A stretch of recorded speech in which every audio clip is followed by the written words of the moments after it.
Bismillahirrahmanirrahim. Assalamualaikum warahmatullahi wabarakatuh. Apa kabar sahabatku semuanya? Mudah-mudahan Anda semua senantiasa dalam kondisi sehat walafiat, tak kurang suatu apapun.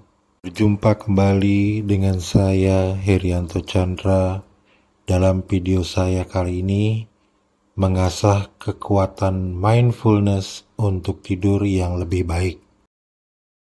Pernahkah Anda berada dalam situasi di mana waktu menunjukkan pukul 2 dini hari, lampu sudah padam, handphone diletakkan jauh-jauh dari jangkauan, dan segala teknik relaksasi yang Anda tahu sudah dicoba?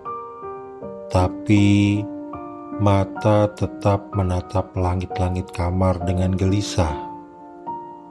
Anda tidak sendirian. Banyak orang jauh lebih banyak dari yang Anda kira melewati malam demi malam bukan untuk tidur, tetapi justru untuk berjuang agar bisa tidur. Ada sebuah kisah yang cukup menggelitik tapi sekaligus menyedihkan.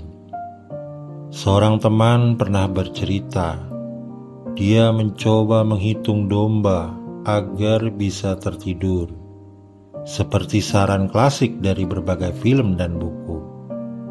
Tapi bukannya terlelap, dia justru mulai menghitung berapa kali domba itu melompat dengan cara yang salah, membentuk teori bahwa domba-domba dalam pikirannya sedang memberontak. Aku tidak bisa tidur bukan karena pikiran terlalu ramai, itu katanya, tapi karena domba-dombaku punya agenda sendiri. Di balik kelucuan itu ada kenyataan yang lebih dalam. Insomnia seringkali bukan tentang kurang ngantuk, tetapi tentang terlalu banyak beban dalam kepala. Tidur seharusnya menjadi tempat kita beristirahat, melepaskan beban sehari-hari, dan menyembuhkan tubuh dan jiwa. Namun bagi sebagian orang, tidur justru menjadi medan perang, melawan pikiran yang menolak diam, melawan kecemasan yang muncul entah dari mana, dan melawan tubuh yang tidak sinkron dengan kebutuhan istirahat. Tidur menjadi tantangan, bahkan musuh. Di video kali ini, saya mengajak Anda menyelami sisi lain dari malam. Bukan tentang mimpi indah, tapi tentang mereka yang terjaga dalam keheningan, mencari kedamaian dalam gelap. Ini bukan hanya tentang insomnia, tapi tentang ketahanan mental, perjuangan diam-diam, dan kisah-kisah kecil dari manusia-manusia biasa yang hanya ingin satu hal sederhana: tidur nyenyak. Mari kita mulai. Berbagai penelitian menunjukkan bahwa gangguan tidur, terutama insomnia, merupakan salah satu masalah kesehatan yang sangat umum. Menurut American Academy of Sleep Medicine, sekitar 30% orang dewasa mengalami gejala insomnia setidaknya sesekali, dan 10-15% memenuhi kriteria untuk gangguan insomnia dengan dampak signifikan pada fungsi harian. Sedangkan meta-analisis global yang menggunakan wawancara klinis atau DSM menetapkan bahwa 12,4% mengalami insomnia disorder atau gangguan tidur. Prevalensi ini cenderung lebih tinggi pada kelompok rentan seperti wanita, orang lanjut usia, dan mereka dengan kondisi kesehatan mental. Sekitar 40% penderita insomnia juga memiliki gangguan psikiatri seperti depresi. Faktor global seperti pandemi COVID-19 juga memperparah kondisi survei, menunjukkan 52-53% orang memiliki gejala insomnia subklinis, meskipun insomnia klinis tetap berkisar di angka 16%. Di Indonesia, data dari Riset Nasional IFLS 5 2015 melaporkan bahwa 11% orang dewasa mengalami insomnia signifikan, sedangkan 33% lainnya memiliki gejala insomnia ringan hingga sedang. Artinya, hampir setengah populasi dewasa menunjukkan gangguan tidur.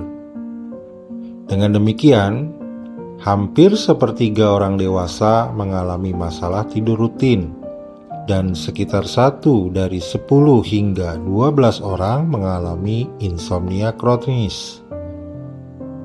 Dampaknya bukan hanya kelelahan, tetapi juga gangguan kognitif, suasana hati, performa kerja, serta meningkatnya risiko kesehatan seperti penyakit jantung, diabetes, dan depresi. Gangguan tidur memang bukan masalah sepele. Ia adalah krisis tersembunyi yang memengaruhi kualitas hidup dan produktivitas banyak orang. Dalam lautan solusi yang ditawarkan untuk mengatasi gangguan tidur, mindfulness muncul sebagai salah satu pendekatan yang paling menjanjikan. Bukan karena menjanjikan hasil instan, tapi karena ia mengajak kita kembali ke akar persoalan pikiran yang terlalu sibuk dan tubuh yang lupa cara beristirahat. Video ini tidak bermaksud menggurui atau menawarkan obat mujarab, melainkan membuka ruang refleksi dan eksperimen. Sebuah undangan untuk mencoba melihat tidur bukan sebagai tugas yang harus diselesaikan, tapi sebagai momen penerimaan. Dengan pendekatan mindfulness, kita akan menelusuri teknik sederhana seperti pernafasan sadar, pengamatan tanpa penilaian terhadap pikiran yang datang dan pergi, serta latihan melepas kontrol atas hal-hal yang memang tak bisa dikendalikan. Semua ini dikemas dengan hangat dan terbuka, karena setiap orang punya jalan tidur masing-masing, dan mungkin satu di antaranya bisa dimulai dari sini. Bayangkan pikiran seperti sebuah ruangan yang penuh dengan suara rencana yang belum selesai, kekhawatiran tentang hari esok, penyesalan atas masa lalu, dan percakapan-percakapan yang tidak pernah benar-benar selesai. Di saat tubuh bersiap untuk tidur, ruangan itu justru semakin gaduh. Inilah dilema yang dihadapi banyak orang. Tubuh lelah, tapi pikiran justru terjaga. Kita mematikan lampu kamar, tapi tak pernah benar-benar mematikan lampu di kepala kita. Hubungan antara pikiran yang sibuk dan gangguan tidur sangat erat. Penelitian dalam bidang psikologi dan neurologi menunjukkan bahwa overthinking, kecemasan, dan stres yang tak terselesaikan dapat mengaktifkan sistem saraf simpatik, bagian dari tubuh yang bertanggung jawab atas respon lawan atau lari. Dalam kondisi ini, jantung berdetak lebih cepat, pernapasan menjadi dangkal, dan otak tetap siaga. Ini jelas berlawanan dengan keadaan yang dibutuhkan untuk tidur. yakni relaksasi, perlambatan, dan rasa aman. Disinilah mindfulness hadir, bukan sebagai obat, tapi sebagai pelatihan. Mindfulness mengajarkan kita untuk menyadari apa yang terjadi di dalam pikiran, bukan untuk menolaknya, tapi untuk mengamatinya tanpa terlibat terlalu dalam. Dengan menyadari pikiran yang datang dan pergi, kita belajar bahwa tidak semua yang muncul harus direspon. Kita bisa membiarkannya lewat, seperti awan yang melintas di langit malam. Dengan latihan rutin, tubuh dan pikiran mulai mengenali pola dari terjaga menuju penerimaan, dari ketegangan menuju pelonggaran. Studi ilmiah mendukung manfaat ini. Program berbasis Mindfulness-Based Stress Reduction atau MBSR terbukti mampu meningkatkan kualitas tidur pada penderita insomnia kronis. Efek positifnya bahkan sebanding dengan terapi perilaku kognitif untuk insomnia atau CBTI, dan jauh lebih aman dibandingkan ketergantungan pada obat tidur. Lebih dari itu, mindfulness tidak hanya membantu kita tidur malam ini. Ia membantu kita membangun hubungan yang lebih sehat dengan pikiran kita setiap hari. Dan mungkin justru itulah kunci tidur yang selama ini kita cari. Pikiran manusia memiliki kecenderungan alami untuk mengembara, menelusuri masa lalu, meramalkan masa depan, atau menciptakan berbagai skenario yang belum tentu terjadi. Ketika malam tiba dan dunia menjadi sunyi, justru di saat itulah suara-suara dalam kepala bisa terdengar paling nyaring. Pikiran yang tak terkendali atau mind wandering adalah penyebab umum dari kesulitan tidur. Ia menyalakan kembali kecemasan, memperbesar kekhawatiran kecil menjadi monster besar, dan membuat kita terjebak dalam lingkaran overthinking yang melelahkan. Mindfulness hadir sebagai penawar dengan cara yang sangat sederhana namun mendalam. Ia mengajak kita untuk hadir di sini saat ini melalui teknik seperti meditasi, pernapasan, pengamatan sensasi tubuh, atau perhatian terhadap suara sekitar. Mindfulness membantu mengalihkan perhatian dari narasi internal yang berlarian ke realitas yang sedang berlangsung. Saat kita mengarahkan kembali fokus ke nafas, detak jantung, atau suara angin malam, perlahan-lahan pikiran menjadi lebih tenang. Bukan karena pikiran itu hilang, tetapi karena kita tidak lagi ikut terseret oleh arusnya. Salah satu kekuatan utama mindfulness adalah kemampuannya mengajarkan kita untuk tidak menghakimi apapun yang muncul dalam pikiran. Saat sebuah kekhawatiran muncul tentang pekerjaan, hubungan, atau bahkan rasa takut tidak bisa tidur, kita belajar untuk berkata, "Aku melihat kamu," tanpa harus langsung bertindak atau larut di dalamnya. Sikap ini menciptakan jarak sehat antara kita dan isi pikiran kita. Dengan waktu dan latihan, jarak itu memberi ruang untuk ketenangan. Dan ketenangan adalah pintu menuju tidur.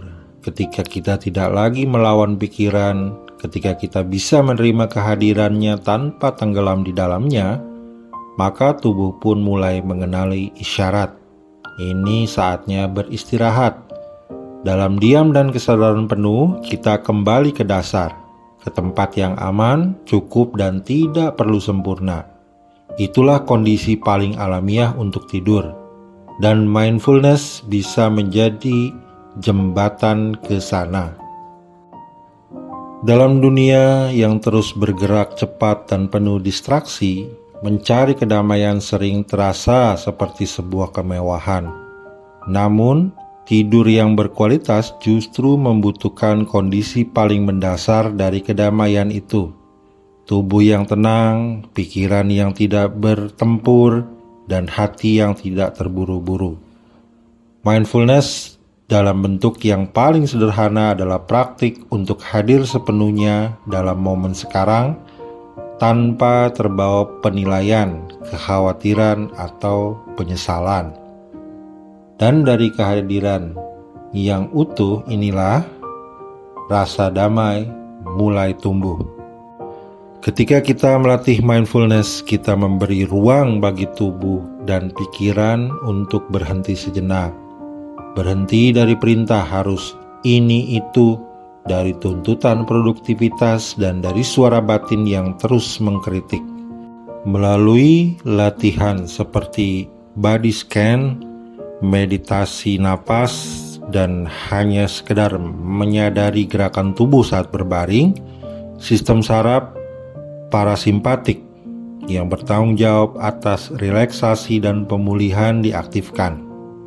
Jantung mulai melambat, otot melemas, dan hormon stres seperti kortisol menurun. Inilah dasar biologis dari rasa rileks yang sering kali kita kejar dengan cara yang keliru, seperti menatap layar hingga larut atau menenggak kafein tanpa sadar. Kedamaian yang dibangun melalui mindfulness bukanlah ketenangan kosong atau pelarian, melainkan kehadiran yang penuh penerimaan. Ini adalah rasa aman batiniah, bahwa meski hari tidak sempurna, kita tetap bisa memeluk malam dengan tenang. Penelitian pun mendukung hal ini. Banyak studi menemukan bahwa praktik mindfulness secara konsisten dapat meningkatkan durasi dan kualitas tidur, mengurangi frekuensi terbangun di malam hari, serta mempercepat waktu untuk tidur. Dan yang terpenting, rasa damai yang muncul dari mindfulness tidak berhenti di ranjang tidur. Ia perlahan menjalar ke seharian, membuat kita lebih tangguh menghadapi stres, lebih sabar pada diri sendiri, dan lebih hadir dalam setiap interaksi. Dari sinilah kita belajar bahwa tidur bukan sekedar jeda dari hari yang panjang, tapi perpanjangan dari kedamaian yang kita bangun di dalam diri. Salah satu teknik mindfulness yang paling efektif untuk membantu tidur adalah meditasi pemindaian tubuh atau body scan meditation. Teknik ini sederhana namun sangat mendalam. Kita mengarahkan perhatian secara perlahan ke setiap bagian tubuh, dari ujung kepala hingga kaki, sampai mengamati sensasi yang muncul tanpa menghakimi atau mencoba mengubah apapun. Tujuannya bukan untuk membuat tubuh rileks secara paksa, melainkan untuk membawa kesadaran penuh terhadap keberadaan tubuh sehingga pikiran bisa tenang mengikuti. Langkah demi langkah, praktik pemindaian tubuh ini dapat dipandu dalam suasana tenang dan perlahan, seperti mengajak seseorang untuk mengambil posisi berbaring yang nyaman di atas kasur, matras, atau tempat tidur.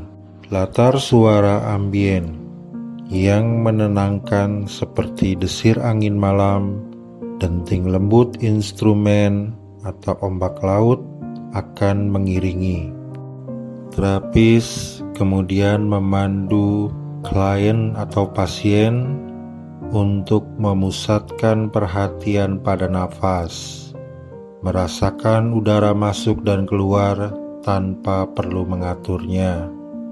Lalu perlahan-lahan perhatian diarahkan ke bagian tubuh, mulai dari kepala, merasakan dahi, mata, rahang, dan leher, kemudian ke bahu, lengan, dada, perut, hingga akhirnya ke kaki dan jari-jari. Tiap bagian tubuh yang dipindai menjadi semacam jangkar yang membawa pikiran kembali ke saat ini. Saat kita memperhatikan sensasi di tubuh, apakah itu rasa berat, hangat, kesemutan, atau bahkan kekosongan, kita melatih otak untuk berhenti melompat ke masa lalu atau masa depan. Jika pikiran mengembara, dan itu pasti akan terjadi, terapis akan dengan lembut mengingatkan, tidak apa-apa, perlahan-lahan, kembalikan perhatian Anda ke tubuh. Pendekatan ini bukan memaksa tidur, tetapi mengizinkan tidur datang dengan sendirinya ketika pikiran dan tubuh sudah selaras. Untuk berbagai situasi tidur, meditasi pemindaian tubuh ini sangat fleksibel. Bagi mereka yang terbiasa tidur telentang, latihan bisa dilakukan penuh hingga tertidur di tengah praktik. Untuk yang merasa gelisah di kasur, teknik ini bisa dilakukan sambil duduk di tepi tempat tidur sebelum benar-benar berbaring. Bahkan bagi mereka yang baru belajar, bisa dimulai dari durasi pendek, sekitar 5-10 menit, dan perlahan diperpanjang sesuai kenyamanan. Tidak ada aturan kaku, yang penting kita memberi tubuh waktu untuk dikenali kembali oleh kesadaran kita. Dengan visual lembut seperti gerakan kabut yang bergulir perlahan, pemandangan malam berbintang, atau ilustrasi tubuh yang disinari cahaya dari atas ke bawah, pemindaian tubuh bukan hanya menjadi latihan mindfulness, tapi pengalaman sensorik yang utuh.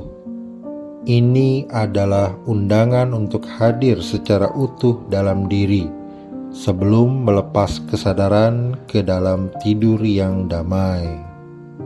Di antara banyak teknik mindfulness, latihan pernapasan adalah yang paling mudah dilakukan, namun sangat kuat dalam menciptakan ketenangan. Napas adalah jembatan antara tubuh dan pikiran, antara sadar dan bawah sadar.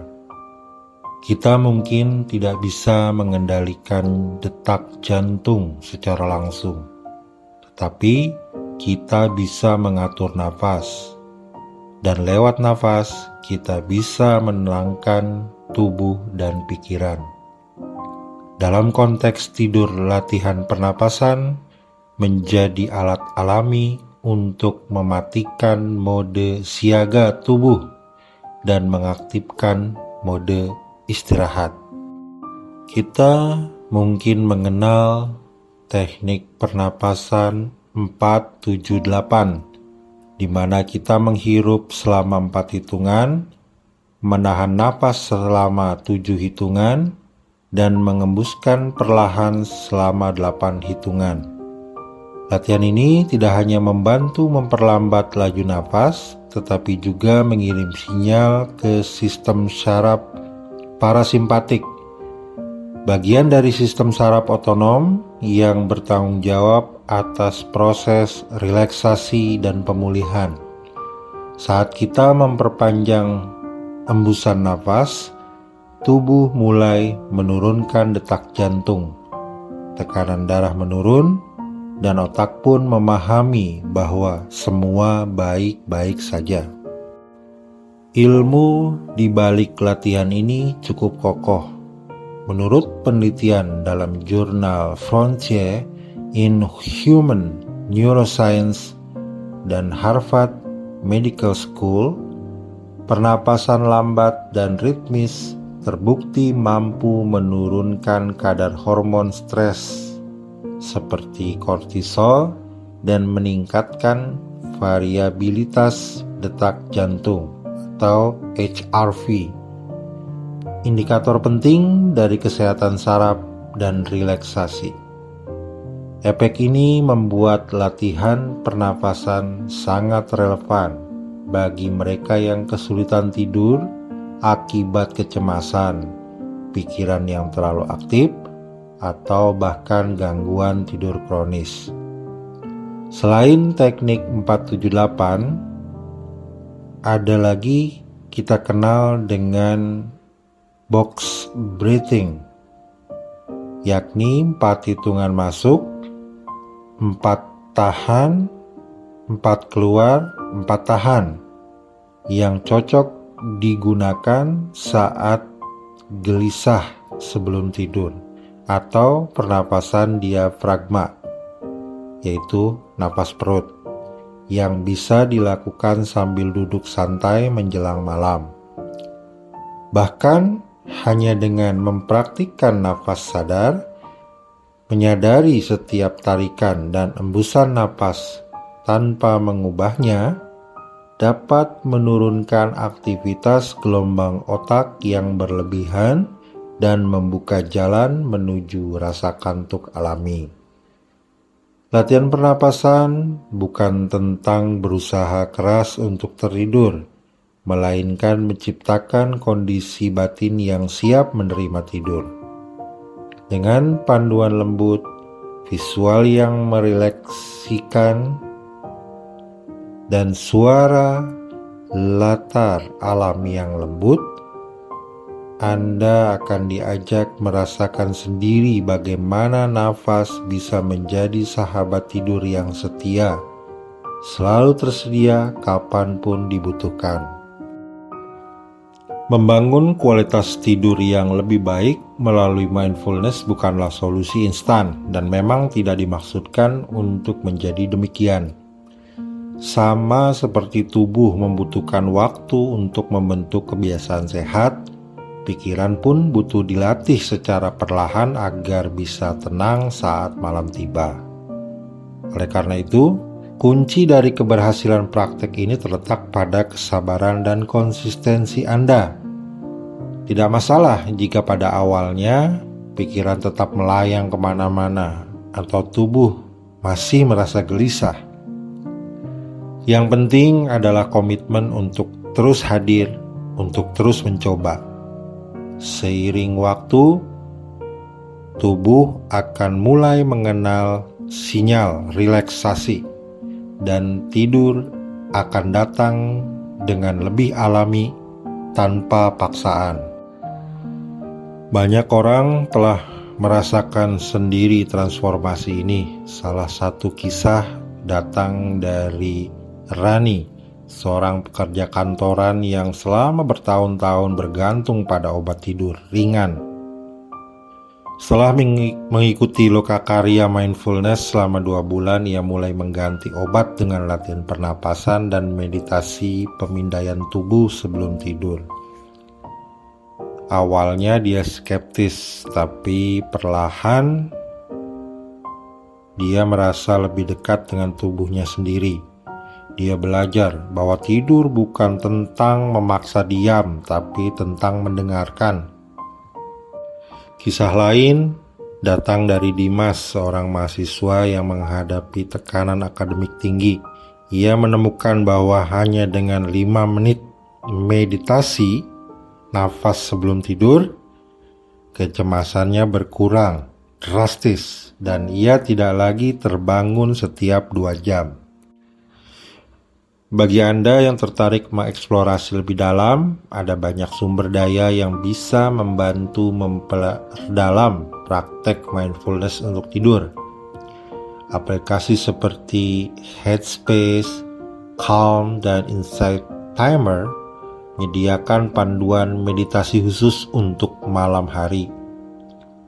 Buku seperti Wherever You Go There You Are karya Jon Kabat-Zinn atau The Sleep Book oleh Dr. Guy Meadow dapat memberikan pemahaman lebih luas tentang keterkaitan antara kesadaran dan tidur. Jika Anda ingin lebih terarah, banyak lokakarya mindfulness yang kini tersedia secara online, lengkap dengan komunitas dukungan dan pelatihan bersertifikat.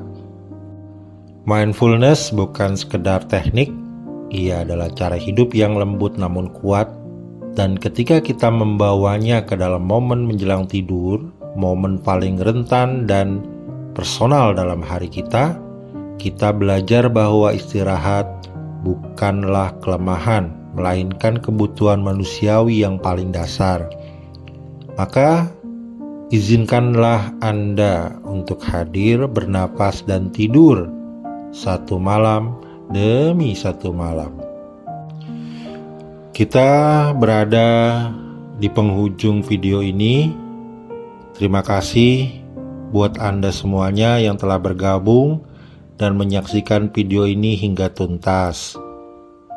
Saya Herianto Chandra dan segenap kru yang ada menghargai waktu dan perhatian Anda untuk hadir bersama kami dalam perjalanan menuju tidur yang lebih tenang melalui praktik mindfulness atau terapi kesadaran penuh.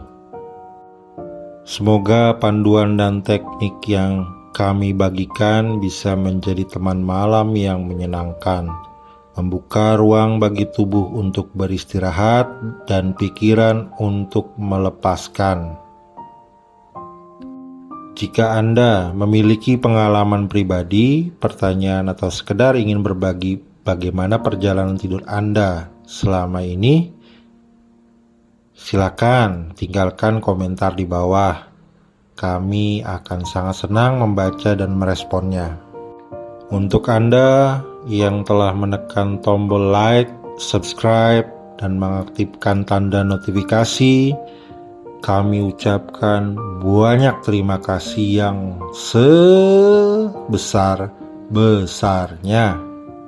Dukungan Anda bukan hanya menyemangati kami, tapi juga membantu lebih banyak orang menemukan ruang damai di tengah kesibukan dunia. Sampai jumpa di video-video selanjutnya. Semoga malam ini jadi awal dari tidur yang lebih utuh. Selamat beristirahat. Hadanallahu wa iyyakum ila siratim mustaqim. Billahi taufiq wal hidayah. Assalamualaikum warahmatullahi wabarakatuh.